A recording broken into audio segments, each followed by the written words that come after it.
Continue करते हैं, आगे हम पढ़ते हैं इम्पिरिकल फॉर्मूले को। तो मैं आपको एक एग्जांपल देती हूँ इम्पिरिकल फॉर्मूले के लिए, आपसे कैसे क्वेश्चन पूछा जाता है। सपोज जैसे आपके पास इम्पिरिकल फॉर्मूले के लिए पूछा गया है, मैंने आपको एक एग्जांपल दिया था C6H12O6, ये पढ़ रहा है इम्पिरिकल फॉर्मूला, ठीक है। तो इसकी जो सिंपलेस्ट फॉर्म होगी वो इम्पिरिकल फॉर्मूला कहलाएगी। जैसे अगर मैं इसको डिवाइडेड बाय 6 और 6 कर दूं तो ये बनेगा C1H2O1, ठीक है बेटा। और अगर मैं इसका मास निकाल दूं तो ये हो जाएगा 12 + 2 + 16 यानी कि 20, ठीक है, 20 30, ठीक है। तो ये कहलाएगा इसका empirical formula mass. Okay, got it. अब चलो आगे देखते हैं। एक और एग्जांपल आपके क्वेश्चन इसमें पेपर पूछा गया है, CH3COOH, इसका एम्पिरिकल फॉर्मूला बच्चे देखकर पहले नजर में बोलेंगे नहीं मैम इसका तो एम्पिरिकल फॉर्मूला जैसा लिखा है इसको एज इट इज लिख दो, लेकिन ये आंसर रॉन्ग होगा। देखो यहाँ पे कार्बन के कितने हैं, 2 हैं, ठीक है। हाइड्रोजन के कितने हैं, 3 और 1, 3 और 1 4, और ऑक्सीजन के कितने हो गए, 2। अब बन सकता है ना इसका एम्पिरिकल फॉर्मूला, इसे सिंपलिस्ट किया जा सकता है, यस। हम इसको सिंपल कर देते हैं तो हो जाएगा C1H2O1, ठीक है। It's your empirical formula. अब हम कुछ देखेंगे question related to empirical formula, किस तरीके से एम्पिरिकल फॉर्मूला किस तरीके से निकाला जाता है। बहुत ही इंपॉर्टेंट है क्योंकि बहुत कुछ मोर कंसेप्ट से काटा जा चुका है, ठीक है।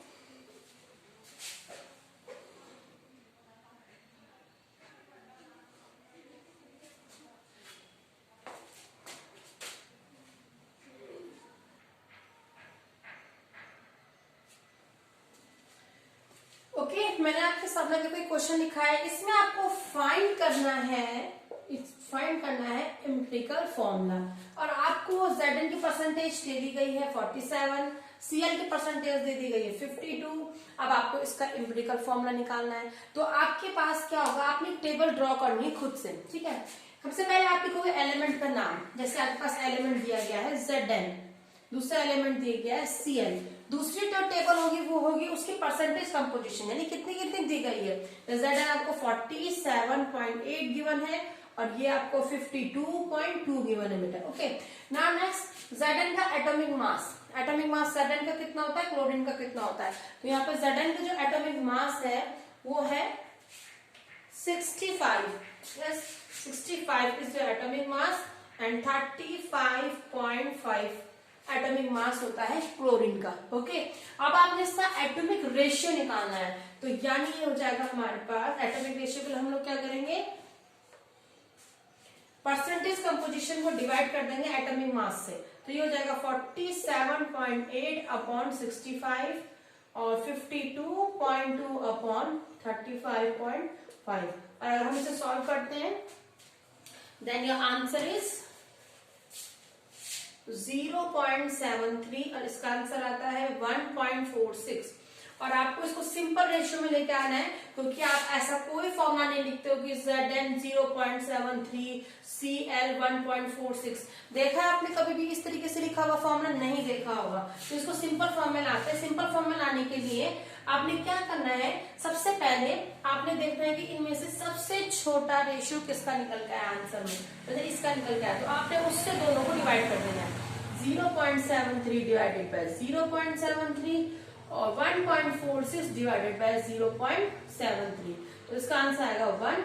इसका भी अप्रोक्सीमेटली क्या आंसर निकल के आता है, हम इसे डिवाइड करते हैं तो इसका आंसर आएगा अप्रोक्सीमेटली 2 पॉइंट समथिंग होगा, लेकिन आप उसे होल नंबर पे लेकर आएंगे 2, ठीक है। तो आप देखो Zn का रेशियो कितना निकला 1, तो इसका एम्पिरिकल फॉर्मूला हो जाएगा एम्पिरिकल फॉर्मूला Zn = 1 और Cl 2, तो ये बनेगा ZnCl2। और आपसे कहा जाता है कि इसका एम्पिरिकल फॉर्मूला मास निकालो, तो आप इसका एम्पिरिकल फॉर्मूला मास भी फाइंड आउट कर सकते हैं। Zn का होता है हमारे पास 65 + 2 × 35.5, ठीक है। तो इसका एम्पिरिकल फॉर्मूला मास भी आप इजीली फाइंड आउट कर सकते हैं, ठीक है। फिलहाल आपको निकालना था एम्पिरिकल फॉर्मूला। आई होप आपको समझ में आया होगा। आई होप तो एक और क्वेश्चन कंसीडर करते हैं, ठीक है। मैंने 2 क्वेश्चन लिखे, देखो एक क्वेश्चन ये था, दूसरा क्वेश्चन ये है। तो इस क्वेश्चन को मिटा देते हैं, ठीक है। अभी वैल्यू भी यहाँ से इरेज कर देते हैं, ठीक है। सेकंड क्वेश्चन कंसीडर करते हैं। इस क्वेश्चन में देखो आपको वाटर भी दिया गया है, ठीक है। आपसे क्वेश्चन क्या पूछा गया है, find the ratio organic compound has a oxygen, नहीं ये, हाँ, फाइंड द एम्पिरिकल फॉर्मूला। और आपको इसमें भी क्या निकालना है, एम्पिरिकल फॉर्मूला निकालना है कि एम्पिरिकल फॉर्मूला क्या होगा। ठीक है, तो लेट कंसीडर। देखिए सबसे पहले आप इसमें जो जो कंपाउंड है वो लिख लेते हैं। ये हो जाएगा Mg, दूसरा है O11S, देन वाटर। ठीक है, मैग्नीशियम का मार्क परसेंटेज कंपोजिशन 9.76, ऑक्सीजन का 26.01, सल्फर का 13.01 एंड वाटर का 51.22।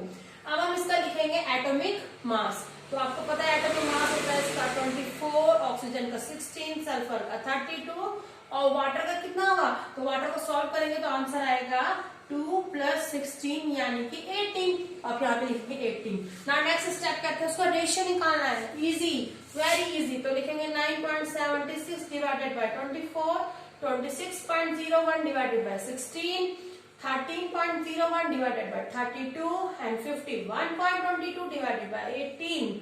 ठीक है, अब हम यहाँ आंसर निकालते हैं। तो आंसर आता है आपके पास, पहले उसमें आंसर दिया गया है, इसका आंसर आता है 0.406, 0.406 मैग्नीशियम। हाँ, सल्फर का आएगा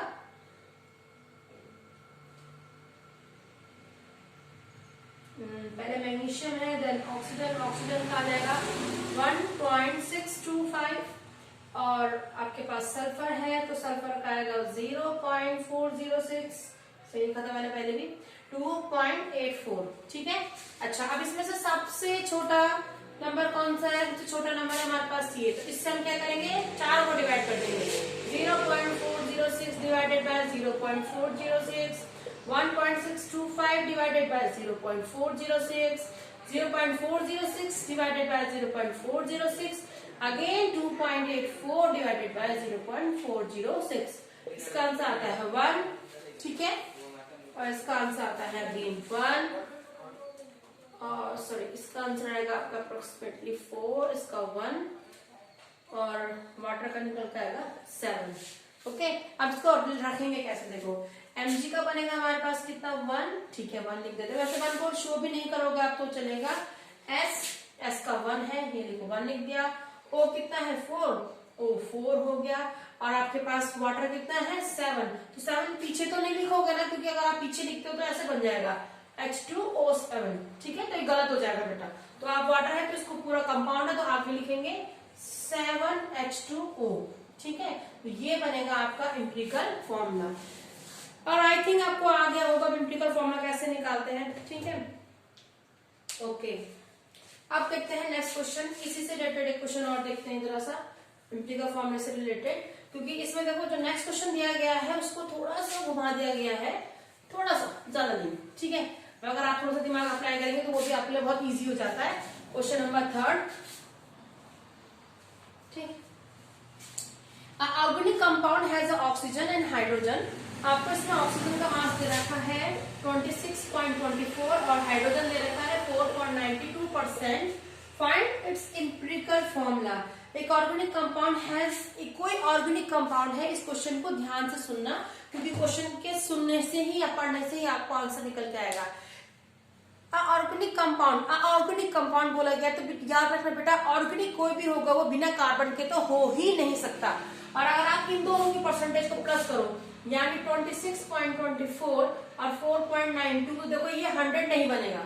ठीक है, 6, 9, 11, अरे ये तो 31.16 बन रहा है। उसने कहा एक ऑर्गेनिक कंपाउंड 100% है, तो अब सीधी बात है कि अगर एक ऑर्गेनिक कंपाउंड प्रेजेंट है तो उसमें ऑक्सीजन हाइड्रोजन के साथ कार्बन भी जरूर प्रेजेंट होगा। तो आपका कार्बन का कितना हो जाएगा 100, क्योंकि परसेंटेज तो 100 रहोगे ना टोटल, तभी तो परसेंटेज बनी होंगी।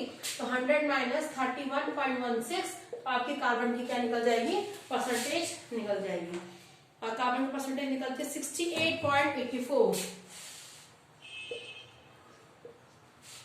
ठीक है, तो ऐसा आपने कार्बन की, देखो इसमें कार्बन दिया नहीं था, ये आपने खुद फाइंड आउट करना है। ठीक है, तो इसमें कार्बन का 68.84, हाइड्रोजन का आपके पास है 4.92, ऑक्सीजन आपके पास है 26.24, कार्बन का 12, 1, 16, 68.84 divided by 12, 4.92 divided by 1 and 26.24 divided by 16। ठीक है, तो इसका आंसर तो 4.92 ही आएगा एज इट इज जैसे था। इसको हम सॉल्व करते हैं तो इसमें आंसर दे दिया है, इट्स आंसर 5.74। इसका आंसर आता है 1.64। सबसे छोटा नंबर कौन सा है ये, तो इससे अब हम तीनों को डिवाइड कर देंगे। तो 5.74 divided by 1.64, 4.92 divided by 1.64 and 1.64 divided by 1.64।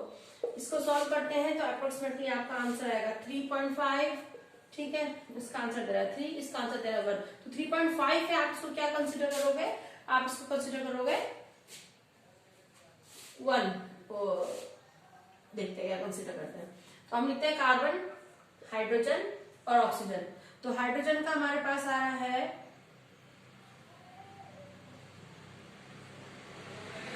इनको होल नंबर में चेंज करना पड़ेगा भाई। होल नंबर में चेंज करने के लिए हम क्या करते हैं, इसको तो डिवाइड कर देते हैं 3 से और इसको डिवाइड कर देते हैं। ठीक है, इसको करोगे तो याद आएगा 3।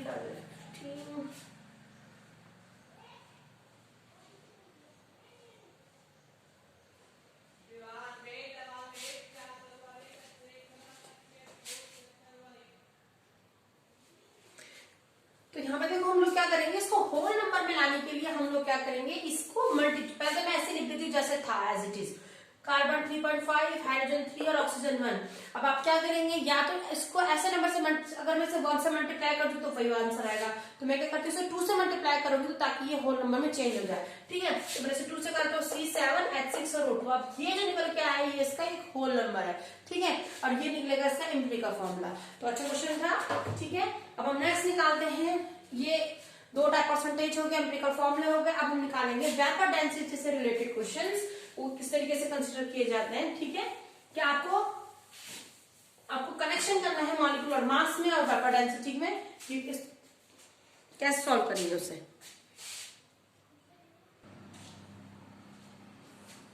ओके क्लास, अब हम लोग नेक्स्ट टॉपिक देख रहे हैं, वो डिटर्मिनेशन ऑफ मॉलिक्यूलर फॉर्मूला, कि आपके मॉलिक्यूलर फॉर्मूले को कैसे डिटरमाइन करेंगे। तो देखो यहाँ पे आपके पास दिया गया है molecular formula is equal to empirical formula multiply by n. अब ये एन क्या है, आपको एन कैसे फाइंड आउट करना है, तो एन फाइंड आउट होगा आपका मॉलिक्यूलर वेट जो भी आपको गिवन होगा and empirical formula wait. Okay, तो उससे हम लोग क्या निकालेंगे, एन फाइंड आउट कर लेंगे और आपका मॉलिक्यूलर फॉर्मूला निकल जाएगा। जैसे आपके पास एक क्वेश्चन दिया गया था, calculate empirical formula whose molecular formula, आपके पास ये दिया हुआ है। ठीक है, और आपको उसमें गिवन है वेट भी गिवन है बेटा, इसमें आपको वेट गिवन है, एम्पिरिकल फॉर्मूला वेट, यानी एम्पिरिकल फॉर्मूला वेट आपको गिवन है 83। ओके बेटा, ये आपको गिवन है। अब आपको क्या निकालना है, मॉलिक्यूलर फॉर्मूला, यानी आपको क्या निकालना, एम्पिरिकल फॉर्मूला निकालना है। ठीक है, मॉलिक्यूलर फॉर्मूला हमको ये गिवन है ही, एन हमको पहले फाइंड आउट करना पड़ेगा। तो एक काम करते हैं, सबसे पहले एन फाइंड आउट कर लेते हैं। तो एन इक्वल टू होता है molecular weight upon empirical formula wait. Okay, तो अगर हम देखते हैं मॉलिक्यूलर वेट, तो मॉलिक्यूलर वेट निकालते हैं इसका, तो हो जाएगा ये C8H6 और O4, यानी 8 multiply 12 plus 6 multiply 1 plus 16 multiply 4, और आंसर आता है आपका, इसको सॉल्व करने पे 166। Now answer is 166। अब हम वैल्यू को पुट करते हैं, मॉलिक्यूलर वेट का फॉर्मूला ये रहा, तो हम इसको वैल्यू को पुट कर देते हैं 166 divided by 83, then your answer is 2। ठीक है, एन की वैल्यू कितनी आ गई है, 2। ओके, ध्यान से देख लो क्वेश्चन को, 2 आ जाती है। अब हम इस 2 को इस फॉर्मूले पे रखते हैं। मॉलिक्यूलर फॉर्मूला आपके पास ये था C8H6O4 equal to empirical formula आपने निकालना है, इसको ऐसे रख देते हैं। एन की वैल्यू 2 आ गई है। अब क्या करोगे, अब इस 2 को इधर डिवाइड में लेके चल जाते हैं, तो empirical formula equal to C8H6O4 divided by 2, तो हो जाएगा C4H3O2। ठीक है, तो ये निकलेगा आपका इसका एम्पिरिकल फॉर्मूला। आई होप आपको समझ में आया होगा कैसे करना है। एक बार फिर कंसीडर करते हैं।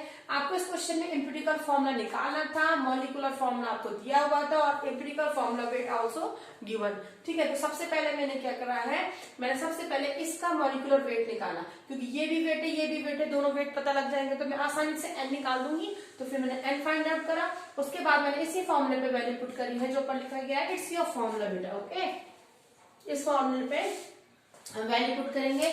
मॉलिक्यूलर फॉर्मूला ये दिया हुआ था, एम्पिरिकल फॉर्मूला फाइंड आउट करना था, मल्टीप्लाई बाय 2 और हम सॉल्व करते तो आंसर आता है एम्पिरिकल फॉर्मूला C4H3 और O2। आई होप आपको समझ में आया होगा। अब हम देखते हैं वेपर डेंसिटी के साथ अगर कोई क्वेश्चन मुझसे पूछा जाता तो हम उसे किस तरीके से सॉल्व करेंगे।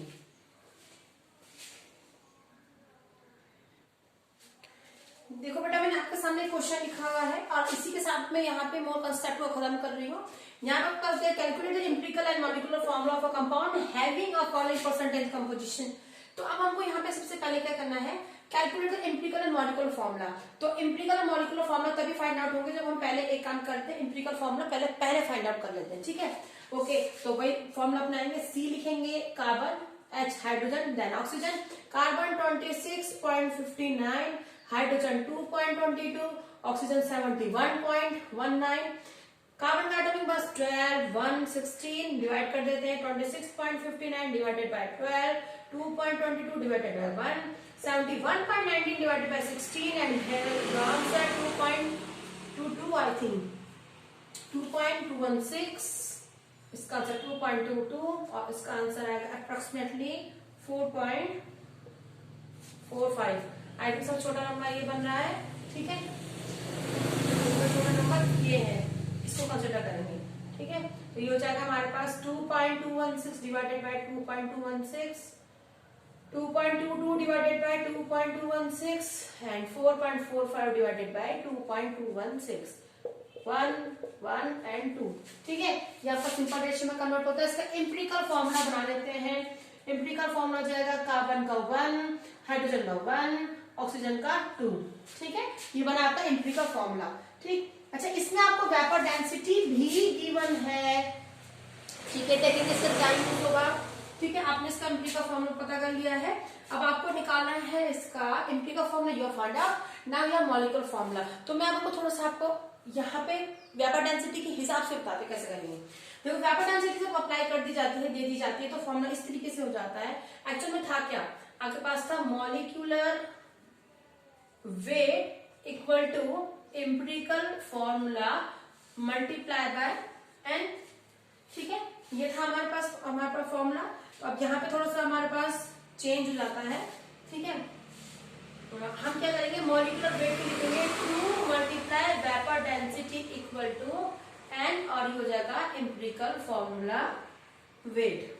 ठीक है, चलो पहले इसका वेट निकाल लेते हैं। तो ये हो जाएगा 12 प्लस 1 प्लस 16 मल्टीप्लाई 2 यानी कि 12 प्लस 13, हो जाएगा 13 प्लस 32 यानी कि ये हमारे पास निकल के आएगा 45। ठीक है, अब यहाँ फॉर्मूला में पुट कर देते हैं इसको। तो हो जाएगा 2 मल्टीप्लाई 45 इक्वल टू n। आपको नहीं मालूम, आई थिंक है, आपको नहीं मालूम है, लेकिन आपको मालूम है मॉलिक्यूलर ईयर आपको मालूम है। तो ये हो जाएगा n इंटू 45। ठीक है, तो 45 से 45 कैंसिल, n इक्वल टू निकल गया है 2।